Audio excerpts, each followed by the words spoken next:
तुम्ही एखाद्याचा अपमान केलाय, त्याचा पाणउतारा केलाय, त्याची काहीही चूक नसताना. आता तुमच्या लक्षात आलंय, की आपल्या हातून खूप मोठा मूर्खपणा झालाय. आता तुम्हाला त्याची माफी मागायची आहे, नातं पुन्हा नीट करायचंय, सगळं पहिल्यासारखं करायचंय.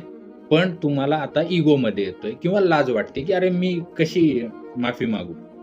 अशा लोकांसाठी एक वाक्य आहे, "the magic you are looking for is hiding in the thing that you are avoiding." तुम्हाला माफी मागायची आहे, नातं नीट करायचंय आणि ॲट द सेम टाईम तुम्हाला इगोईमध्ये येतोय. आता तुम्हाला ठरवावं लागणार आहे, की नेमकं तुमच्यासाठी मोठं काय आहे? नातं का इगो? जर इगो मोठा असेल तर प्रश्नच संपला. तुम्ही भले, तुमचा इगो भला. कुणाला माफी मागायला जायची गरज नाही. पण जर नातं महत्त्वाचं आहे, तर तुम्हाला पहिल्यांदा तेच काम करायचंय जे तुम्ही टाळताय, माफी मागणे.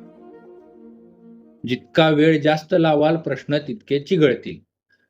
त्यामुळं जर नातं टिकवायचं आहे, इच्छा आहे तुमची, तर आत्ता ताबडतोब उठा आणि माफी मागा आणि प्रश्न सोपे करा.